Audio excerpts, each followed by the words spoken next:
Hello, dear friends at Kardec Radio. Here we are. One more stories by the Master. And we are here with you to nourish our souls together. Remember, this book is Jesus in the Home by the spirit author Neio Lucio through Chico Xavier. In this book, we'll find messages that can be immortalized. As our dear Emmanuel says in the very preface of this book, the preface of this book mentions to us, and I will quote just a few sentences so we can recap the reason why we're doing this. When the gospel enters the home, the soul opens the door to the divine master more easily. That's the beauty of it all.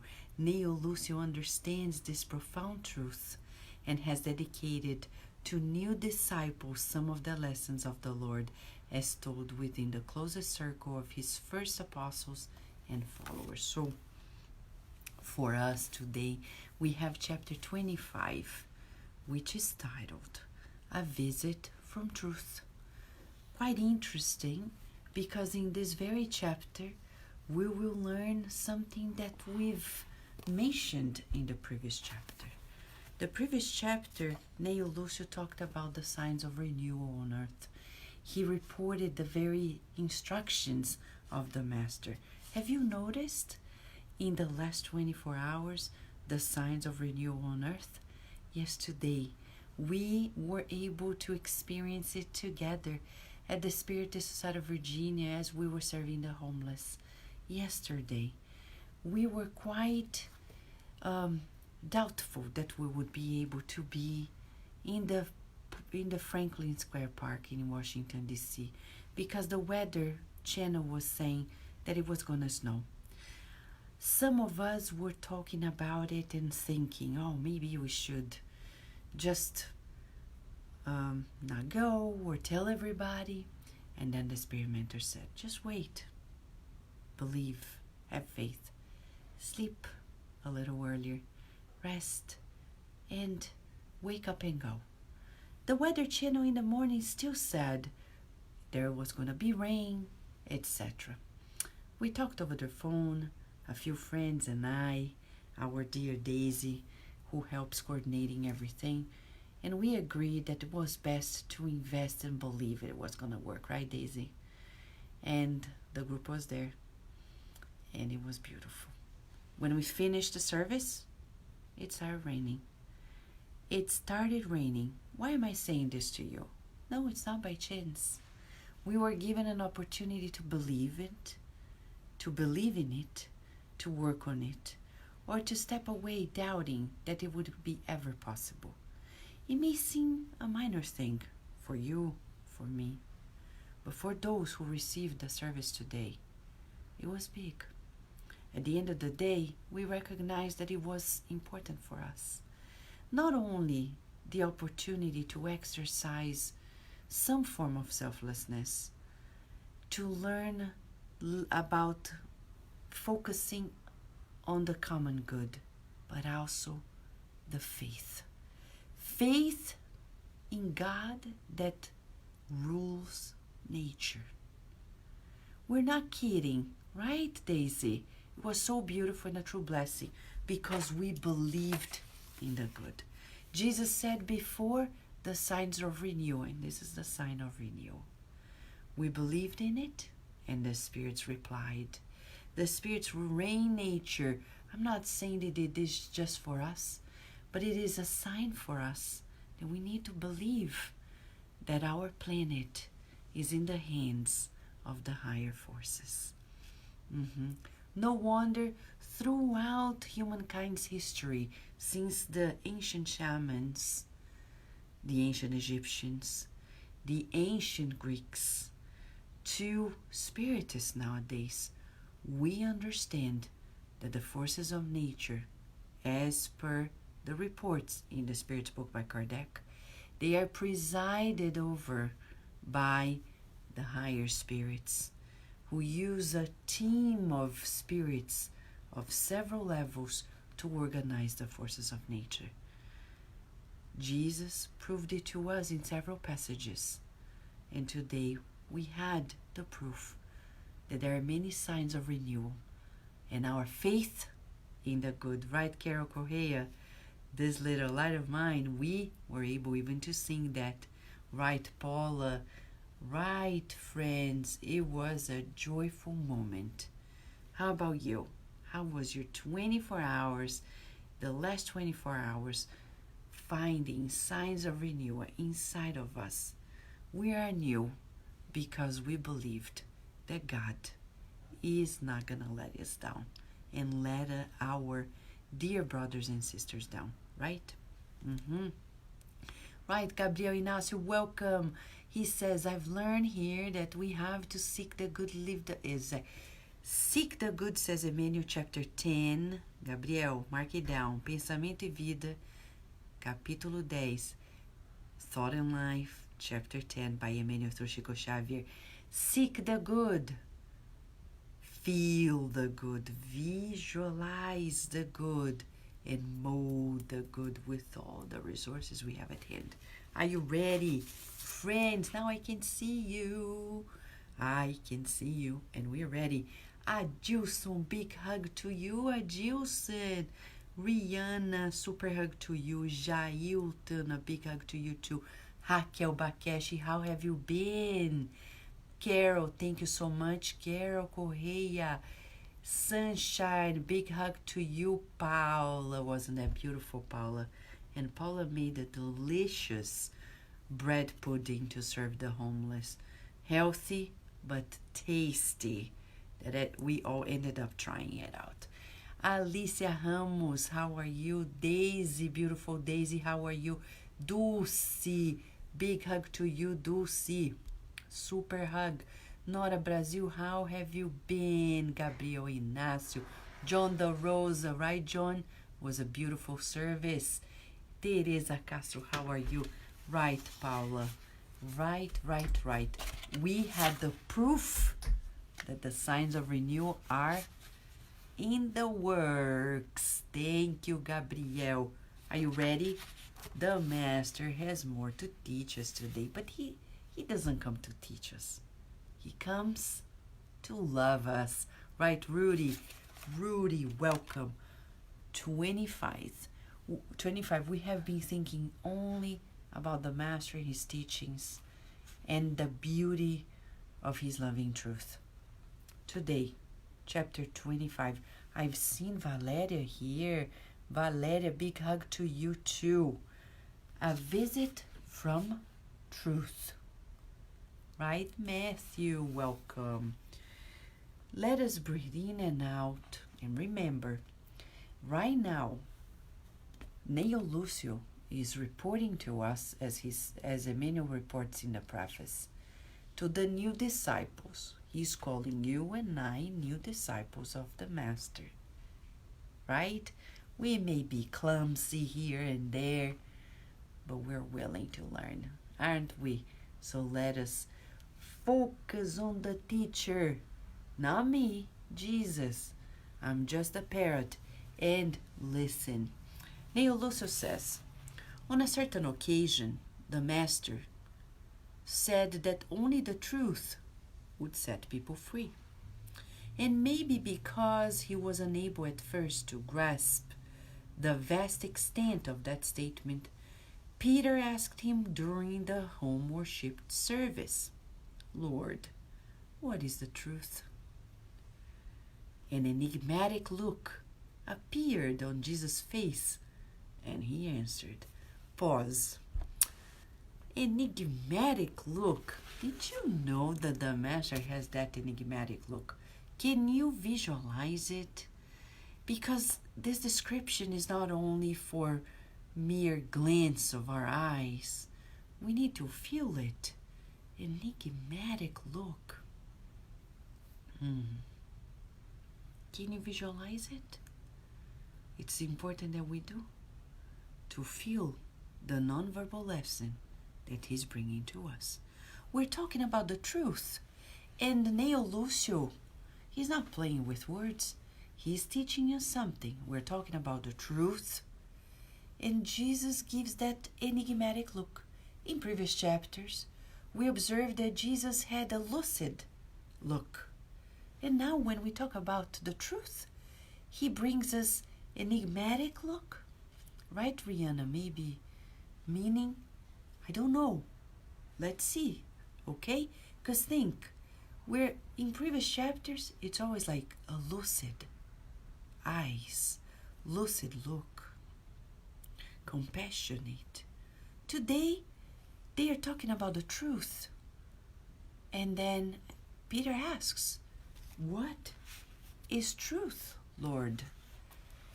And he already sends a message. And he completes with words. Complete truth is complete divine light. However, humankind is still far from being able to bear its sublime brightness. Now we understand why the enigmatic. Many people cannot handle the truth. That's what people are saying. Can we handle the truth? Most likely not. Why? He's talking about complete truth, complete divine light. Well, let us allow the Master to lead us into greater understanding. But perceiving that the fisherman was eager for further enlightenment, the heavenly friend thought for a few minutes and said, quite interesting. Neio Lucio describes Jesus' perception. Wow, that's amazing.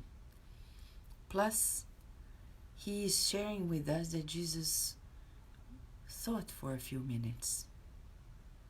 We always have this myth in mind that when people are bright, they know everything without thinking.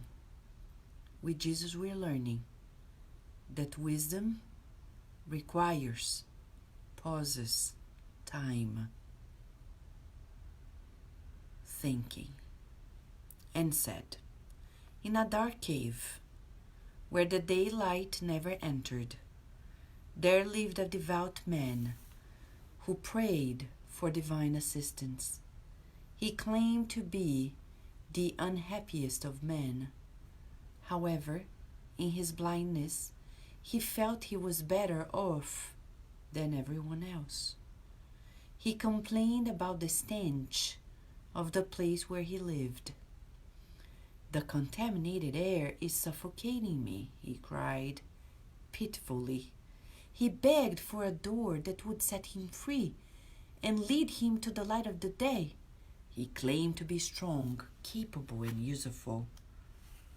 Why was he stuck here in this painful seclusion? He wept and hollered, laying bare his afflictions and demands. What were the reasons for him being forced to live in that unbearable environment? When our father saw the son making incessant pleas amid rebelliousness and bitterness, he was deeply touched and sent faith to him. This sublime virtue exhorted him to trust in the future and to persist in prayer. The wretched man felt somewhat consoled, but in no time at all he went back to his complaining. He wanted to escape from the dung heap, and since his tears increased even more, the Almighty sent hope to him.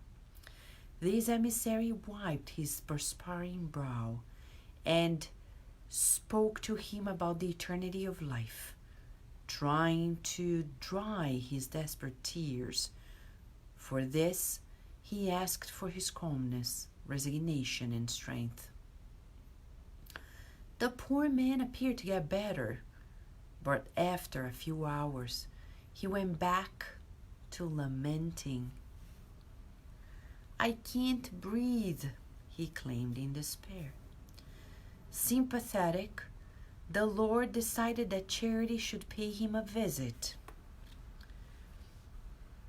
This new messenger caressed and fed him and spoke kind words to him, as if it were an unselfish mother. Even so, because the miserable man continued his shouting in rebelliousness, the compassionate father sent truth to him.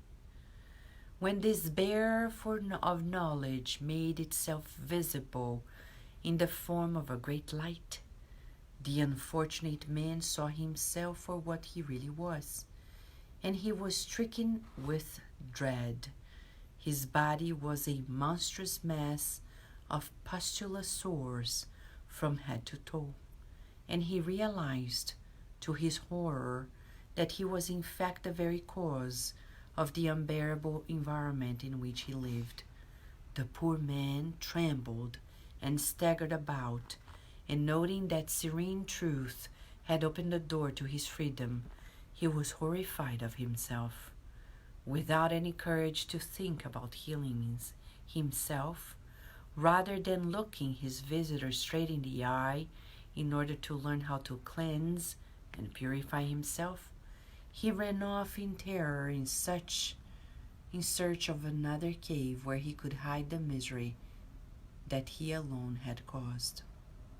The master paused at length and then said, "This is what happens to most people when faced with reality.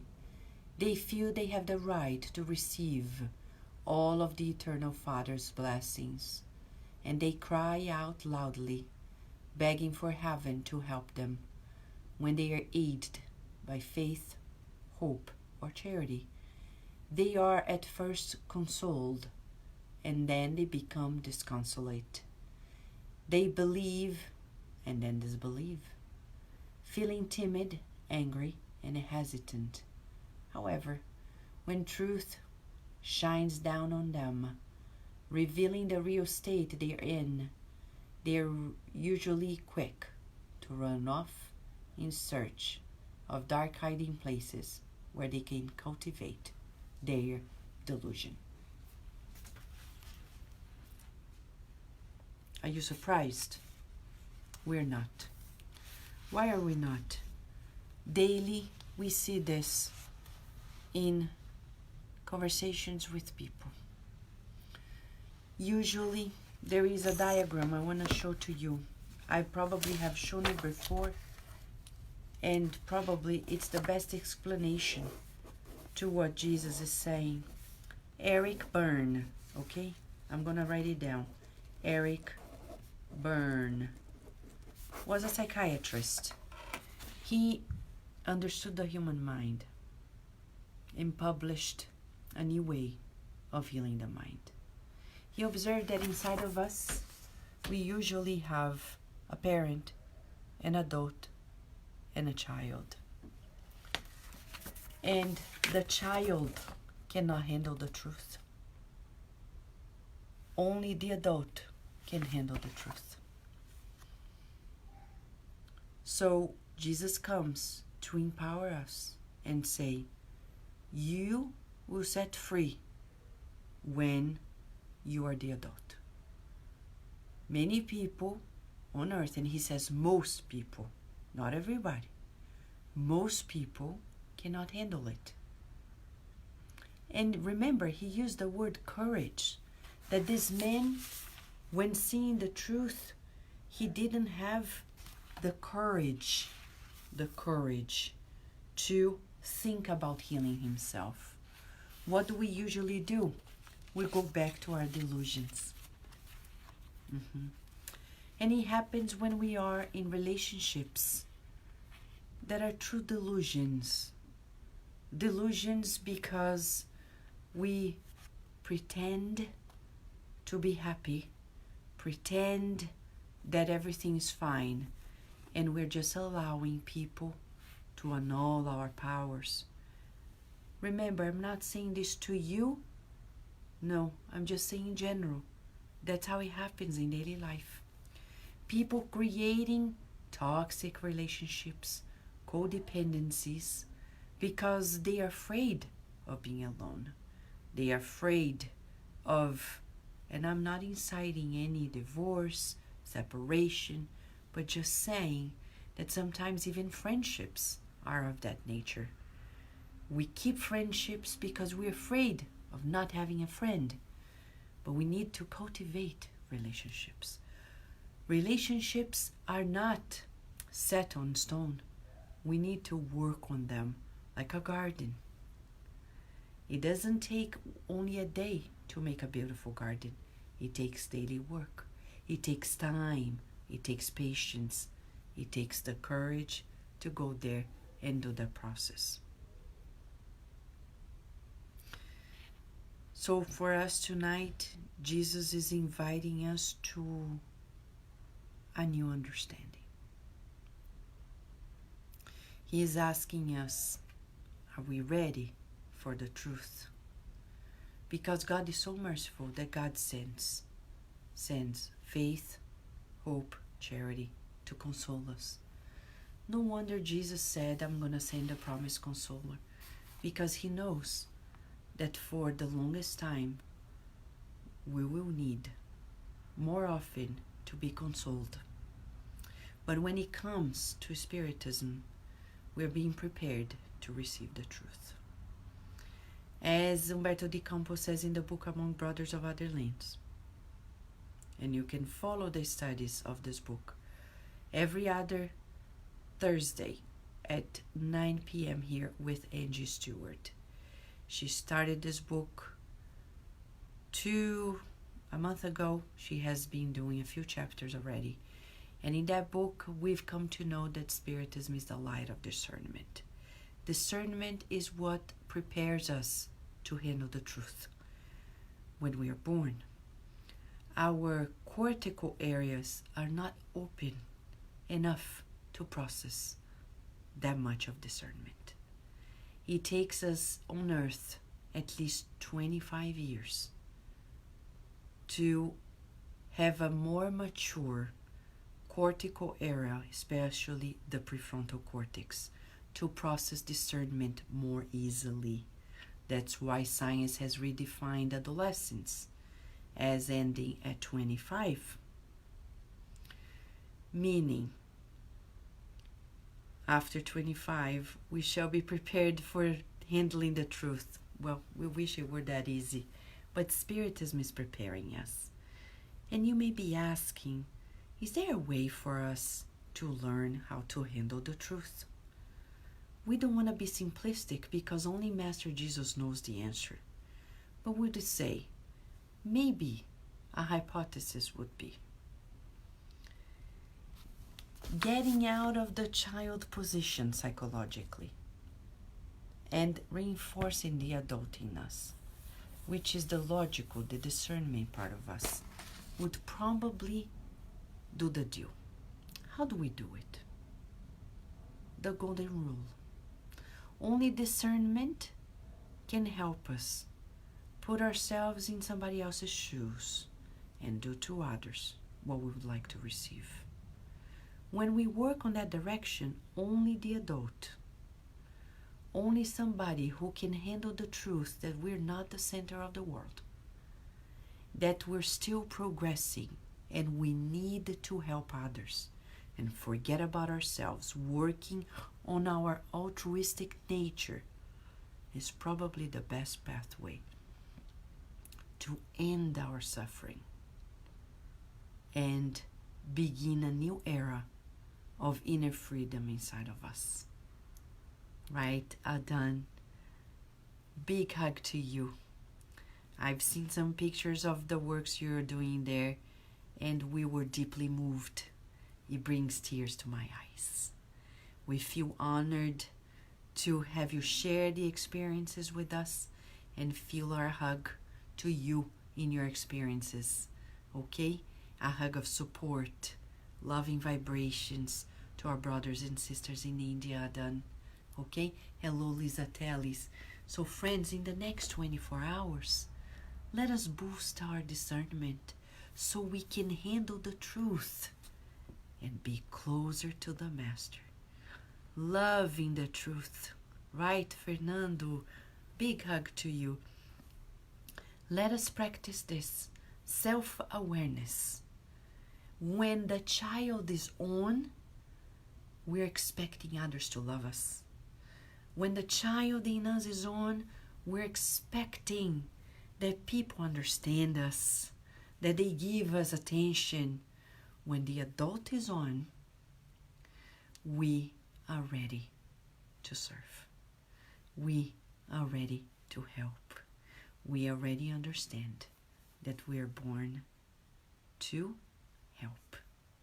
We're born to learn, to love, and to serve. Welcome, Borislav. Sunshine is saying, in the gospel we learn that hope and charity are the consequence of faith. They are an inseparable trinity. I agree with you. No wonder Jesus mentioned them in this beautiful lesson. I agree with you. Sure, we'll keep him in our prayers, Adilson. The whole team, count on us. And we'll say a prayer now. Shall we, friends? Shall we say a prayer and send to Aidan Casris and everybody who is right here together in need? Shall we do it? So let us raise our thoughts and feelings. Dear Master Jesus, thank you for this visit of the truth. Thank you for the sustenance of hope, love, and charity in our lives, for boosting our capacity to discern. 2,000 years ago, you laid out lessons that are yet to be decoded by us, because our hearts are still in need of greater maturity. But we don't feel bad about it, because we know that we are loved in spite of the level of our progression. We feel good knowing that, like a seed that is sprouting and will one day turn into a beautiful tree, produce fruits for the hungry, give shade to the tired, and bloom flowers to make people happier, enjoying the beauty of nature, smelling the perfume that can soothe the souls of the passers-by. We one day will be in a different disposition. For now, we enjoy our time with you, and we enjoy the hope of new steps, being more useful, being kinder, being joyful, and beginning anew always. We're humbled by all of your lessons, and we cherish each and every moment with you.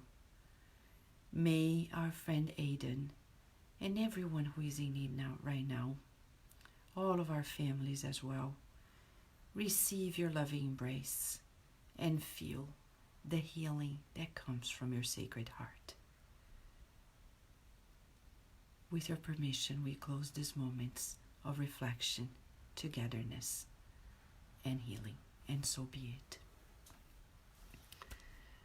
A big hug to everyone, and until tomorrow, friends, God willing.